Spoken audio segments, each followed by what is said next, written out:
Hoy vamos a culminar nuestra serie sobre los nombres de Dios que iniciamos hace 2 meses. 8 semanas tratando diversos nombres de Dios. No son todos los nombres, solamente algunos. Ahora son nombres referidos, recuerda, al Padre, no referidos al Hijo ni al Espíritu Santo. Hay diversidad de nombres respecto a cada persona de la Trinidad. Pero hemos citado en estos 2 meses 8 nombres. No sé si recordarás tú cuáles son estos nombres. Vamos a hacer una tarea, a ver. ¿Cuál fue el primer nombre de Dios que tratamos? ¿Te acuerdas? Claro, con pantalla más fácil, ¿verdad? Elohim, claro. ¿Qué significa Elohim? ¿Te acuerdas? ¿Ah? Creador, muy bien. ¿Qué creó? Los cielos y la tierra. Génesis 1:1. El siguiente nombre que vimos fue Adonai, que significa Señor, el Señor. Luego vimos Shalom, es el Dios de paz. Muy bien. De ahí Roe, el Señor es mi pastor. Ajá. El Shaddai, el Dios todopoderoso. Muy bien. De ahí vimos Kadosh, el Dios que santifica. Kadosh, el Dios que santifica. La semana pasada vimos Rafa, Jehová Rafa, es el Dios que sana. Y hoy vamos a ver el último de los nombres en esta serie, Elión. ¿Qué significa Elión? Es Dios altísimo. Dios altísimo. Pues bien, como siempre, tratamos de tener un pasaje marco que nos sirva para poder desarrollar el tema. Y en esta hora vamos a tener como pasaje el de Génesis 14:22, que allí en pantalla dice lo siguiente. Pero Abraham le contestó: he jurado por el Señor, el Dios altísimo, creador del cielo y de la tierra. Pues bien, aquí solamente vemos la mención de Dios altísimo, pero para entender el pasaje hay que leerlo, hay que entender el contexto, a qué se refería, por qué lo dijo, qué quiso precisar en este caso Abraham. Y por eso vamos a ir a este capítulo 14 del libro de Génesis. Génesis 14, versos 1 y 2 dice lo siguiente. Si abres tu Biblia, vamos a leerlo juntos. Dice: aconteció en los días de Amrafel, rey de Sinar, a Arioc, rey de Elazar, Kedorlaomer, rey de Elam, y Tidal, rey de Joim, que estos hicieron guerra contra Bera, rey de Sodoma, contra Birsa, rey de Gomorra, contra Sinab, rey de Atma, contra Semeber, rey de Seboim, y contra el rey de Bela, la cual es Zoar. Es interesante que aquí la palabra no nos menciona cuáles han sido las causales por las cuales un día amanece y 4 reyes deciden hacer guerra contra otros 5 reyes. Sea causas económicas, causas geopolíticas, causas de índole de límites. No. Sencillamente la Escritura va de frente y nos dice que 4 reyes se levantan contra 5 y finalmente los vencen. Ahora, la palabra tampoco nos dice mucho del desarrollo de esta batalla. Sin embargo, sí menciona algunas variables que van a vivenciar los derrotados en esta batalla. Y fíjate lo que dice en Génesis 14, versos 10 al 12. Y cuando huyeron el rey de Sodoma y el de Gomorra, algunos cayeron allí. Y los demás huyeron al monte y tomaron toda la riqueza de Sodoma y de Gomorra y todas sus provisiones y se fueron. Tomaron también a Lot, hijo del hermano de Abraham, que moraba en Sodoma, y sus bienes, y se fueron. Es interesante que hay situaciones diversas en la vida nuestra que llegan un día, no las esperamos, pero están allí y hay que afrontarlas. Un ejemplo, un terremoto, ¿verdad? Todo el mundo sabe que somos una sísmica y eventualmente va a llegar un terremoto un día. Estamos listos, entre comillas, hasta que lo enfrentamos. Yo no me imagino lo que puede haber estado haciendo Abraham, pero un día le tocan la puerta Le dicen, Abraham, Abraham, ven pronto. ¿Qué pasa? Han capturado a tu sobrino Lot, a él, a su familia, a todos los suyos, a todo el pueblo, a todo Sodoma, y los están llevando hoy, luego de una victoria, como esclavos. Son trofeo de guerra.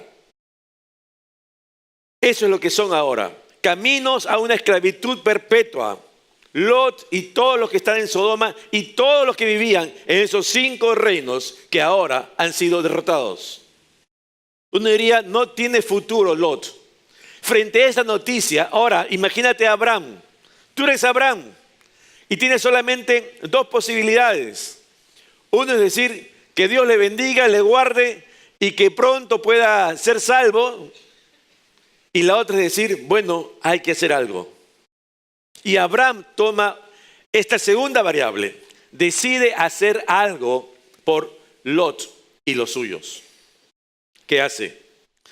Toma a aquellos 318 hombres nacidos en su casa que tiene a su disposición y forma un pequeño ejército. Ahora, va tras aquellos que han sido los vencedores, tras aquellos que tienen secuestrado a su familia. Y el escenario es el siguiente. Génesis 14, versos 15 y 16. Y cayó, se refiere a Abraham con los suyos, sobre ellos, sobre esos raptores, de noche, él y sus siervos, y les atacó. Y les fue siguiendo hasta Hoba, al norte de Damasco, y recobró todos los bienes, y también a Lot, su pariente, y sus bienes, y a las mujeres, y demás gente. ¿Qué vemos aquí? Sencillamente que Abraham ha conseguido una victoria total.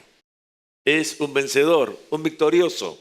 Ha logrado y alcanzó lo que él anheló cuando fue comunicado esa triste noticia. Logró libertar a Lot y a todos los suyos. Es interesante que Abraham no contaba con hombres que hubieran sido entrenados o fueran paramilitares o tuvieran un ejercicio de entrenamiento para ir a la guerra.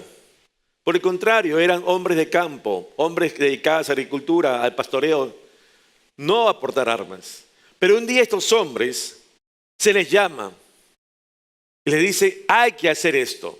Y les da una espada y les dice, vamos adelante. ¿Saben qué pasa?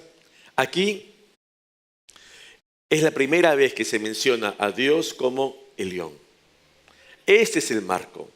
Este es el escenario. Este es el contexto en el cual por primera vez se cita a Dios como el león. Es interesante verlo porque toma una perspectiva distinta. Ahora estamos en un campo posguerra. Ya hay un nuevo vencedor, que es Abraham y los suyos. Ahora está en la escena el rey de Sodoma. Este rey que ha sido ahora libertado. Y el rey de Sodoma va a buscar nada menos que a Abraham en el valle de Sabe, que es conocido como el valle del rey. Lo interesante es que allí, ahora en esta nueva locación, aparece un nuevo personaje, que también es un rey, pero que no es ninguno de los 9 reyes que pelearon al inicio. Es un rey distinto. Es un rey cuyo nombre es Melquisedec. Él es rey de Salem, pero que además de tener un linaje real, es también un sacerdote. Dice la palabra que es sacerdote de Melquisedec, del Altísimo. Sacerdote del Altísimo. Y aquí, en este contexto, aparece por primera vez esa trilogía de mención de Dios como el Altísimo. Génesis 14, versos 18 y 19. Fíjate lo que dice. Entonces, Melquisedec, rey de Salem y sacerdote del Dios Altísimo, sacó pan y vino y le bendijo, diciendo, bendito sea Abraham, del Dios Altísimo, creador de los cielos y de la tierra, y bendito sea el Dios Altísimo que entregó tus enemigos en tu mano. Es interesante que este nombre de Salem, transliterado muchas veces, está relacionado con el hebreo Shalom o Shalem, que significa ¿qué? Paz. De allí que cuando se habla de Salem también se cita a Jerusalén como la ciudad de la paz.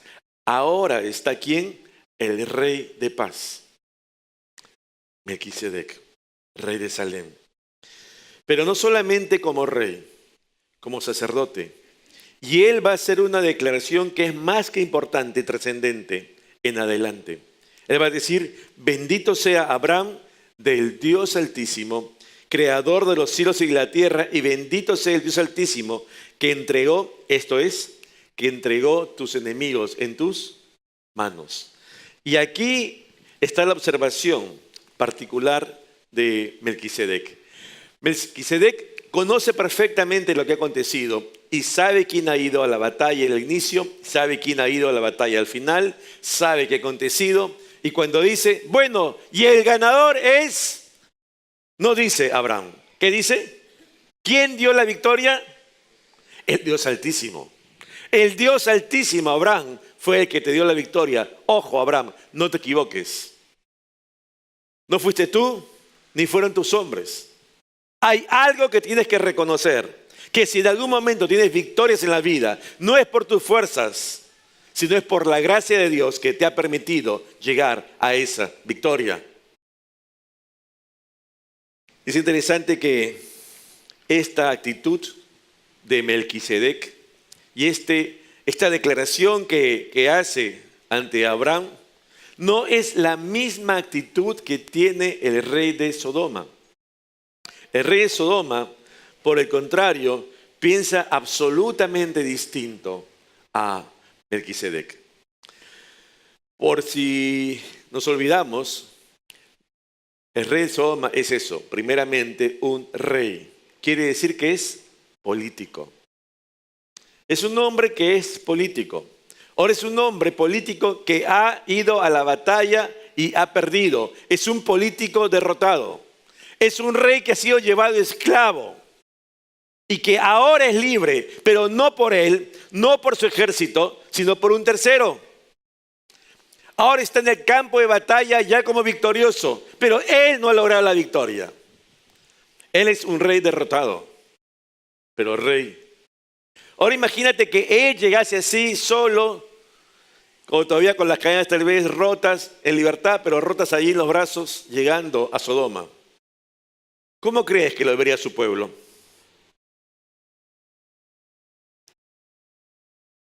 Es interesante que cuando recordamos la historia, recordamos esas películas incluso que nos hablan de Roma y cómo las legiones romanas han ido al campo de batalla y cuando obtienen grandes victorias y retornan a la ciudad, a la capital, a Roma, tú ves a los grandes generales entrando a la ciudad lleno de todo su ejército y toda la ciudad hace aclamación, ¿verdad? Reconociendo en ellos ese ejército victorioso. Obviamente ello no ocurriría ¿con quién? Con el rey de Sodoma si llega así. Y es por eso, fíjate, la actitud de este rey. Él no se está fijando en lo que acaba de decir Melquisedec, rey de Salem. Él se está fijando ahora en su nuevo escenario. Él va a llegar a su ciudad y está pensando en sí, en las circunstancias, en estas nuevas coyunturas, en cómo va a afrontar el futuro, en qué le conviene y qué no, cómo llegar así a su pueblo. Y entonces se le ocurre la maravillosa idea que está aquí citada en Génesis 14:21, que dice, entonces el rey de Sodoma dijo a Abraham, dame las personas y toma para ti, ¿qué? ¿Qué le dijo? Toma para ti los bienes. Qué generoso que es el rey de Sodoma, ¿no? Qué magnánimo, dadivoso. Claro, cuando es con plata ajena, que regale mejor todavía, ¿verdad? pero no era ni su dinero ni sus bienes, porque era producto de lo que había recuperado Abraham de otros, no era de él. Pero es interesante que la Biblia hace precisión en esto. ¿Por qué dice, mira Abraham, quédate con los bienes, dame a mí la gente? Dame a mí aquellos que fueron capturados de los míos, pero que ahora otra vez están como libres. Porque recuerda, una cosa es que llegue como un rey derrotado y otra cosa es que yo regrese a Sodoma con el hijo, el esposo, el abuelo, el amigo, el vecino, con todo ese pueblo que fue llevado cautivo, ahora en libertad. ¿Cómo me ve la gente? ¿Verdad que es distinto?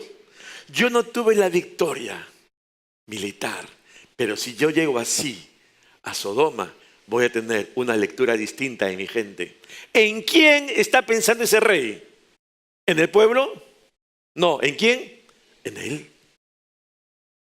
En él.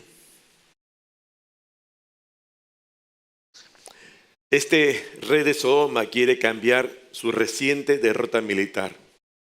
Quiere darse, como nosotros decimos aquí en Latinoamérica, un baño de popularidad, un reconocimiento público. Y ahora vemos también que algo que no hace el rey de Sodoma es reconocer lo que hizo y lo que dijo el rey de Salem. Que toda la victoria era causa ¿de quién? De el Dios Altísimo. En ningún momento vemos esta actitud en el rey de Sodoma. Tampoco vemos en el rey de Sodoma la actitud de agradecimiento a Abraham. El rey de Sodoma no consideró en su vida algo que sí está en el corazón, estuvo y sigue estando en el corazón de Dios. ¿Dónde? Fíjate allí en Isaías. Isaías capítulo 42, verso 8. Dice, yo soy el Señor, ese es mi nombre. Pero dice algo más, no entrego a otros que mi gloria, ni mi alabanza a los ídolos. ¿Por qué? Porque la gloria y la alabanza es mía. ¿Quién lo dice? El Señor, el Altísimo. No hay nadie más sobre la faz de la tierra que merezca mi alabanza, mi adoración, sino solamente yo. Y es aquí donde hace el Señor una pauta que todos debemos recordar siempre. Y es allí donde justamente se ve la diferencia entre la actitud del rey de Salem, que es Melquisedec, el rey de Sodoma, y ahora alguien que no es rey, pero que también está allí en este nuevo campo de batalla como victorioso, que es Abraham. Abraham, ahora, él podría haberse dejado avasallar por los vítores de aquellos que han sido libertados, ¿verdad? ¿Quién le negaría algún tipo de exclamación, de júbilo, de alabanza a Abraham por esta victoria y por esta libertad? ¿Verdad que nadie? Nadie podría haber objetado un agradecimiento público a Abraham. Pero Abraham no lo buscó. No estaba en su corazón. No lo pidió. No se registra. La actitud de Abraham es otra. La actitud de Abraham es la actitud de un siervo. La actitud de Abraham es de ser un hombre humilde. La actitud de Abraham es reconocer realmente lo que dijo Melquisedec. Hay otro a quien se le debe todo el honor y la gloria. Hay otro a quien debo ser yo agradecido. ¿Quién es? El Señor. El Salmo 50, verso 14 nos dice esto. Ofrece a Dios tu, ¿qué? Gratitud. Cumple tus promesas al Altísimo. Y es que muchas veces nosotros como hombres, como seres humanos, hombres y mujeres, somos ingratos. Aún desde niños, tal vez como padres inculcamos a nuestros hijos, di gracias, di gracias. Y el niñito, gracias. ¿No? ¿Te ha pasado o no? Gracias. ¿Por qué? Porque al hombre no le es natural ser agradecido. Y si a duras penas aprende de niño, de joven, de adulto, ya no agradece nada. Porque aún de jóvenes, el joven y el niño creen que todo papá le debe dar porque no solo se lo merece, sino que además es la responsabilidad de papá dárselo. Y como me lo da porque tiene que serlo, entonces, ¿por qué debo ser agradecido si es su obligación? El hombre no es agradecido por naturaleza. El hombre tiene que ser enseñado a ser agradecido, porque eso está en el corazón de Dios. Solamente a Él darle la gratitud. Y es ahora que Abraham justamente tiene que llegar a ese punto. A diferencia del rey de Sodoma, Abraham toma esa actitud de agradecimiento. ¿Por qué? Porque Abraham sabe ahora delante de quién está. Y no me refiero al rey de Sodoma, sino al otro, al rey de Salem. Porque recuerda, no solamente es un rey, sino también es sacerdote del Dios Altísimo. Sacerdote del Dios Altísimo. Ahora, muchos tratadistas dicen que aquí Melquisedec no es nada más que una teofanía. Es una manifestación de Cristo preencarnado. Y por eso es que Abraham sabe ahora delante de quién está. ¿De quién está? Delante de él, del Señor. Y eso lo cambia todo. Eso lo cambia todo. Y entonces sabe delante de quién está ahora. Y por eso se postra ante él. Melquisedec le dijo que no se trataba que él pudiera recordar una victoria. No se trataba de cuántos hombres usó, si fueron pocos frente a los muchos. No se trató de la estrategia de noche, porque es más fácil tener la victoria. No se trataba de ello. Se trataba de reconocer finalmente quién es el que da las victorias en la vida. Sí, Abraham fue a la batalla. Abraham expuso su vida. Pero ahora Abraham, más allá de lo que él pudiera decir, fíjense, fui yo, él no dice eso. Él reconoce lo que dice Melquisedec. Fue él. Y cuando está delante justamente de Melquisedec, hace esa actitud de reconocimiento que todo creyente debe hacer. Se postra ante él. ¿Y qué hace Abraham? Le entrega los diezmos de todo lo que tiene. Es interesante que aún en la palabra no estaba en vigencia la ley de Moisés, todavía no se había dado la ley. Pero esto obraba en el corazón de Abraham. Esa actitud de reconocer, entregando los diezmos al Señor. Es interesante que muchas veces hoy en la cristiandad no se ve esto, la entrega de diezmos. Y será probablemente porque no hemos aprendido a reconocer ese señorío y dominio absoluto del Señor sobre nuestras vidas. Lamentablemente. Abraham solo fue un instrumento de Dios. Un instrumento del Altísimo. Un instrumento para llegar a sus planes. Sin embargo, en lugar de rememorar nosotros nuestras victorias en la vida, lo que debiéramos recordar siempre son las victorias que hemos llegado a tener por su gracia. Donde podemos decir que su poder se ha perfeccionado ¿dónde? En nuestra debilidad. Y entonces, por más que nosotros salgamos victoriosos, airosos, es Él, el Señor, el Altísimo, quien nos llevó a ese estado de victoria. No quedarnos nosotros con esa victoria, sino llevarla a quien realmente la dio.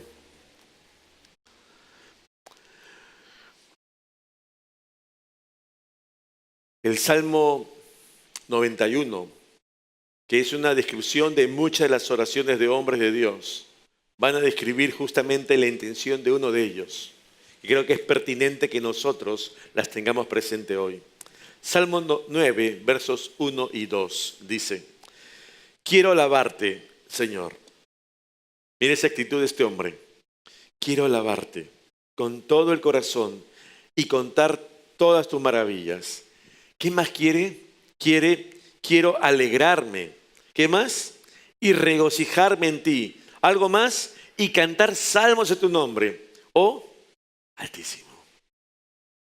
¿En quién está pensando este hombre? ¿En él? No. ¿En quién? en Dios, en el Altísimo. Y esa es la correcta actitud que debemos tener nosotros siempre delante del Señor.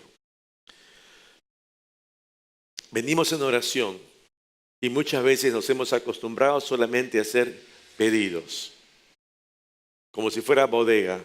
Quiero esto, Señor. Lo que hemos llamado muchas veces la oración oveja. ¿Has escuchado de ella?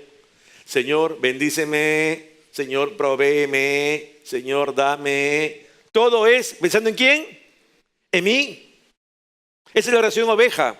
No pienso en nadie más, sino en la satisfacción de mis propias necesidades. Y nos olvidamos incluso de la oración modelo. ¿Tú te acuerdas del Padre Nuestro? ¿Cómo empieza? ¿Te acuerdas? Señor, danos el pan de cada día. ¿Así empieza? Pero a veces pareciera que nos quedamos solamente allí, ¿verdad? Sección pedidos. Dame. Quiero esto, Señor.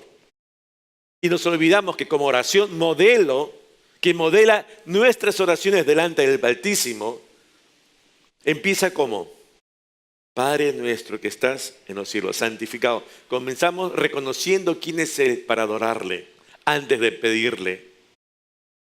Y eso muchas veces nos hemos olvidado. En nuestra cultura occidental, lamentablemente lo aprendimos como rezo, lo que es un error. Es una oración que se gesta en nuestro interior, en el corazón, que devela lo que hay en nuestro ser, que debe buscar adorarle a Él, al Altísimo, y rendirnos por completo. Y esa actitud es la que el Señor quiere. Es la que vemos aquí en este hombre. Quiero alabarte, Señor, con todo el corazón y contar tus maravillas. Quiero alegrarme, quiero regocijarme, quiero cantar salmos. Mira que no es preciosa esa actitud. Y esa es la actitud que el Señor quiere también de nosotros. Voy terminando. Porque es importante poder ver también otro libro que creo que es complementario a esto que hemos visto de este nombre, Dios Altísimo. Y voy a ir al libro de Daniel, el profeta Daniel. Allí en ese libro vamos a encontrar la historia, entre otros, de dos reyes. Uno de ellos, uno muy conocido por la historia universal, el rey Nabucodonosor, el rey de Babilonia. Allí lo cita el profeta Daniel. Y es interesante que este rey tiene un sueño y luego de convocar sus hechiceros y adivinos, un hombre de Dios, que es el profeta Daniel, va a darle la interpretación de su sueño.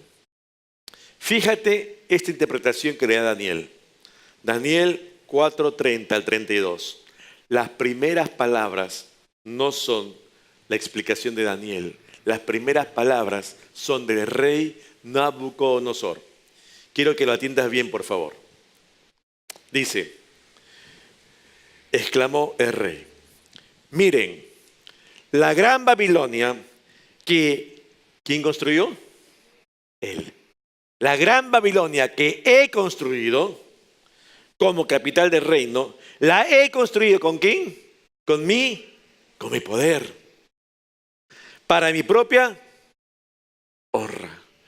¿Cuán distante la actitud de este hombre con la del salmista? ¿Te das cuenta? ¿Cuán distante lo que hay en el corazón de Nabucodonosor con la que Dios quiere en nosotros? Pero muchas veces escuchamos a gente que dice, pero no te das cuenta, ¿por qué no puedo disfrutarlo si yo he logrado esto con mi propio esfuerzo? Y nos olvidamos que aún la inteligencia nos la dio el Altísimo. Porque no hay un reconocimiento de quién es Dios en nuestras vidas. Y comenzamos nosotros a rogarnos toda la gloria por todos nuestros logros. Y nos olvidamos en ello que esa victoria no ha sido solo nuestra, sino principalmente gestada ¿por quién? Por el Altísimo, que nos ha permitido llegar allí.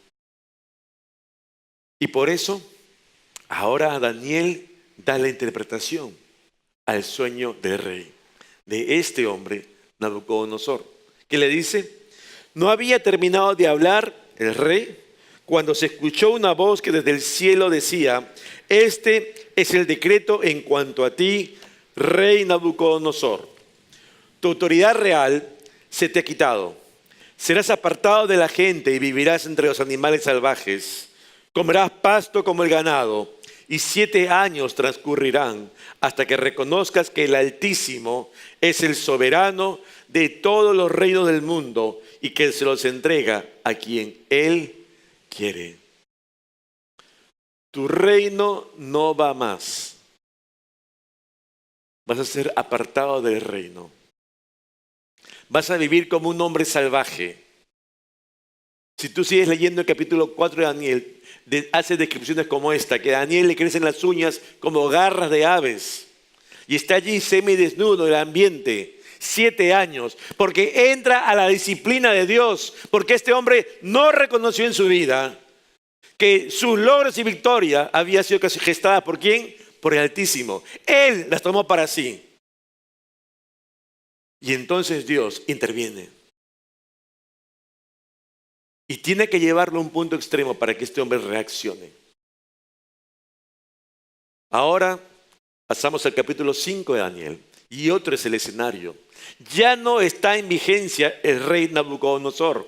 Ahora ha subido al trono su hijo, el rey Belsasar. Y Belsasar ahora está en medio de un banquete, 1000 invitados en palacio. Y en ese momento, el rey recuerda que está a su disposición unas copas que habían robado del templo de Jerusalén, dedicados al Señor, y pide traerlas para que allí beban todos sus invitados. En ese contexto, dice la Escritura allí en el libro de Daniel, que aparece una mano escribiendo en la pared unas palabras. Y obviamente todo el mundo se altera. Esto es algo sobrenatural, excepcional.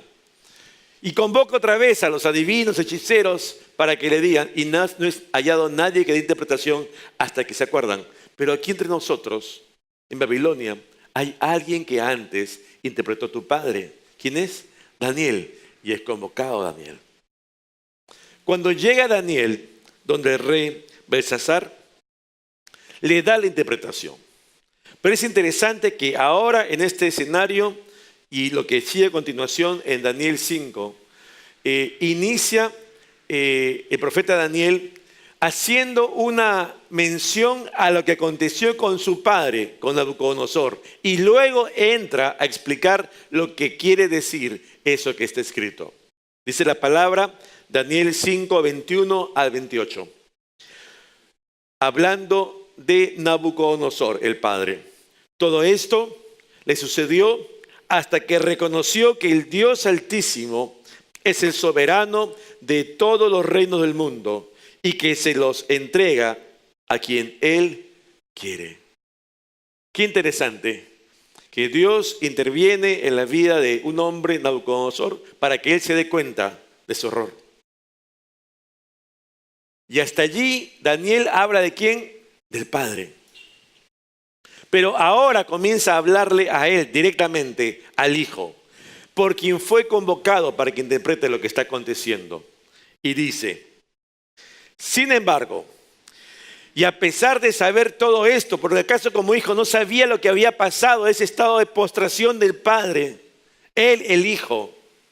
A pesar de saber todo esto, Belsasar, tú, usted, hijo de Nabucodonosor, no se ha humillado. Debiste aprender lo que pasó con tu padre, pero tú no te has humillado.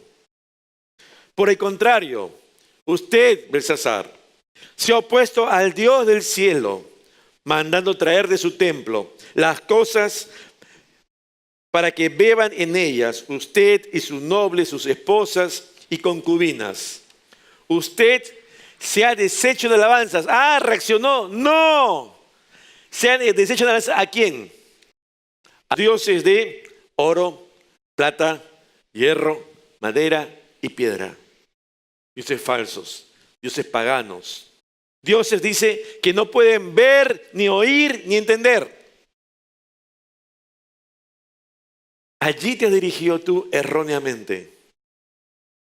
Allí le has dedicado tu alabanza. Y más bien, ¿qué no has hecho? Y en cambio, no has honrado, ¿a quién?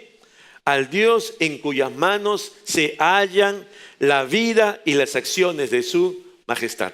Es decir, finalmente te has desgastado en alabanzas a todos los dioses paganos que pueden haber y no le has dado la alabanza a aquel quien tiene el poder sobre tu vida y sobre tu reino. Hoy diríamos, te equivocaste, Belsasar, de tapa a tapa. Y en esa situación, entonces ahora Daniel le declara la interpretación de esas palabras. Y le dice, por eso Dios ha enviado esa mano a escribir lo que allí aparece. Mené, mené, tekel, parsin. Pues bien, esto es lo que significan esas palabras. Mene, Dios ha contado los días del reino de su majestad y les ha puesto un límite. Tekel, su majestad ha sido puesta en la balanza y no pesa lo que debería pesar. Parsin, el reino de su majestad se ha dividido y ha sido entregado a medos y persas. Finalmente, si seguimos leyendo el capítulo 5, ¿qué dice? Esa misma noche fue asesinado Belsasar, rey de los babilonios, y Darío el persa se apoderó del reino.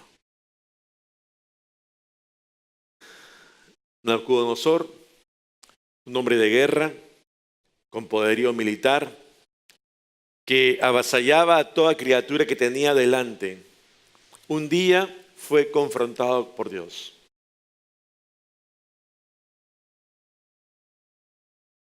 Y él tuvo que entender que aún lo que él tenía de sus logros no eran producto de sí mismo como él pensaba, sino que estaba siendo llevado a reconocer realmente que todo lo que él podía tener y aún su reino era obra y gracia del Altísimo.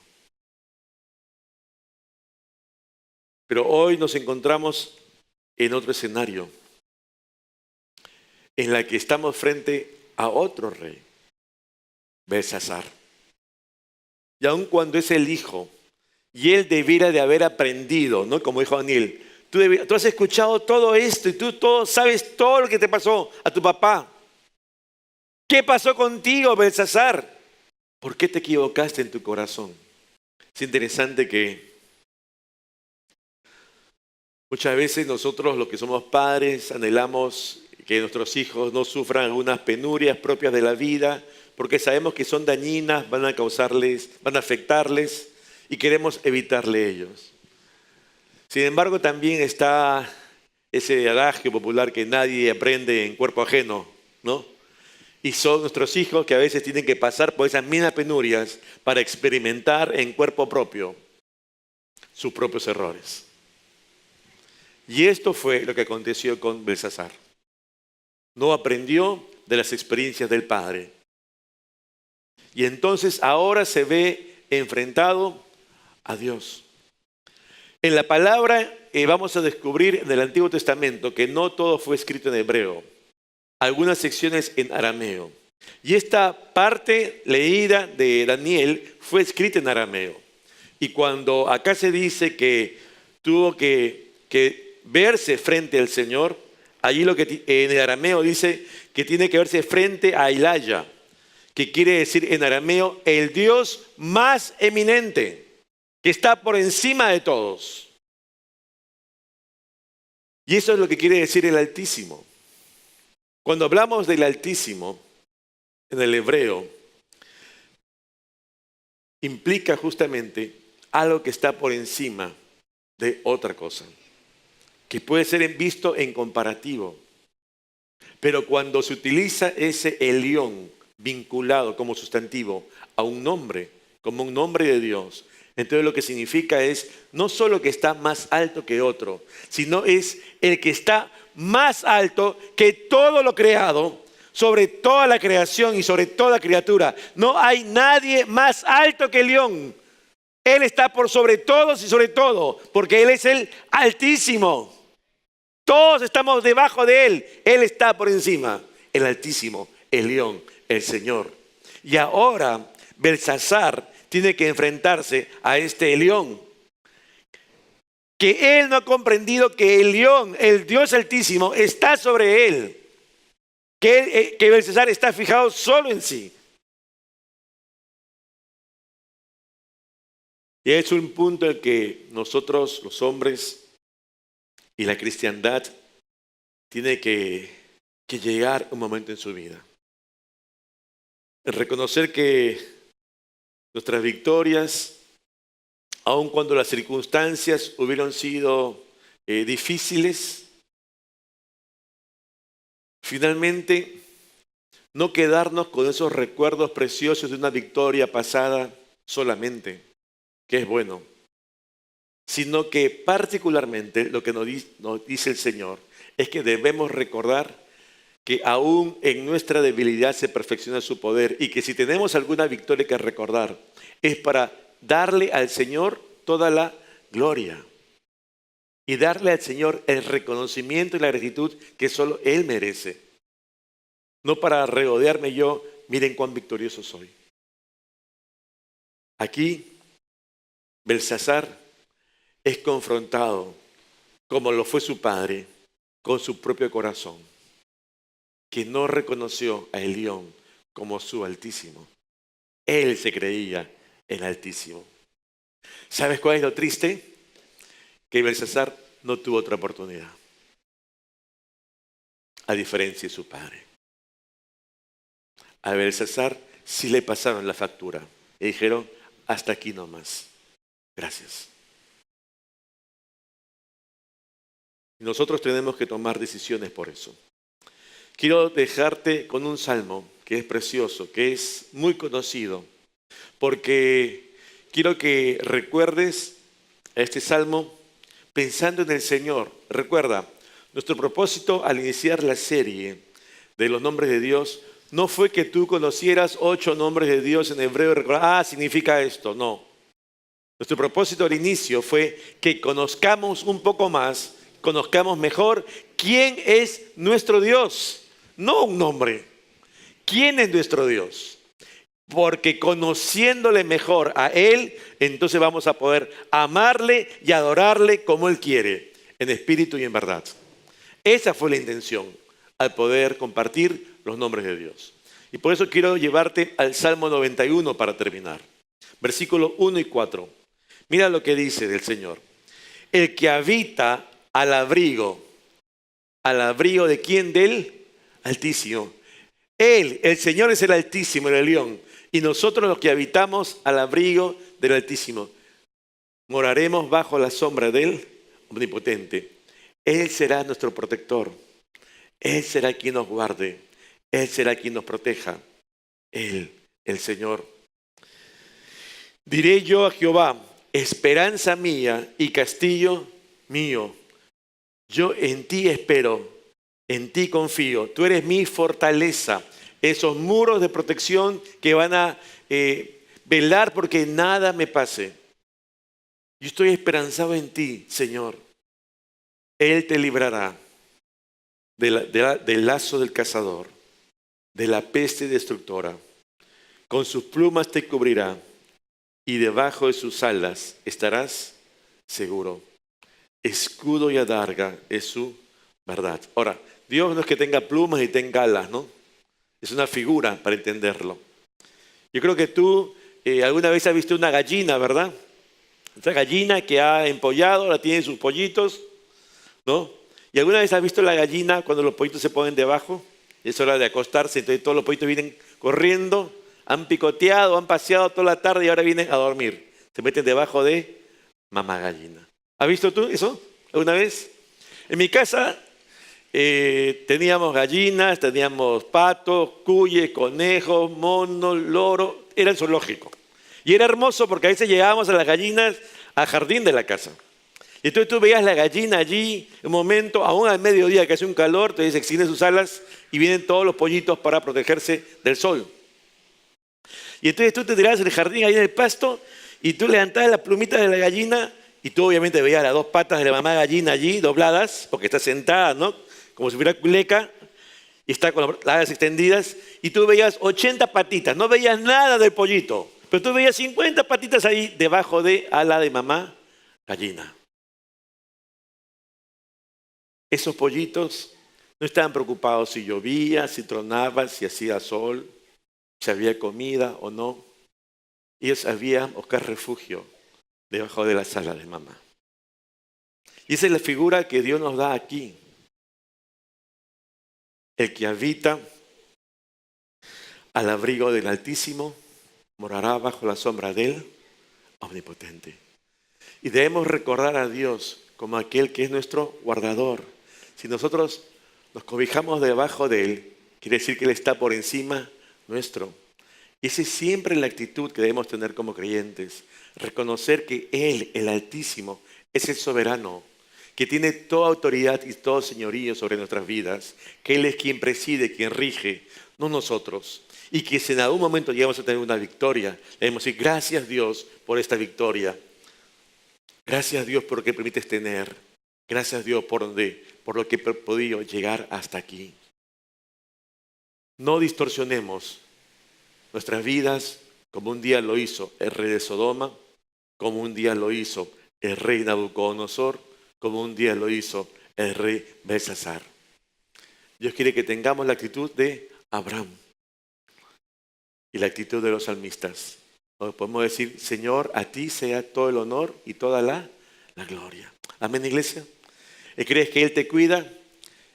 Vamos a orar entonces y darle gracias a nuestro Dios por lo que hemos podido aprender en esta serie, pero hoy particularmente recordando a nuestro Dios como el león, el Dios altísimo, que no hay nadie mayor que Él y que Él está llamado a ser reconocido en nuestra vida como el supremo, por encima de todo y de todos, que Él quiere eso, que nadie debiera robarse ese reconocimiento. Vamos a orar.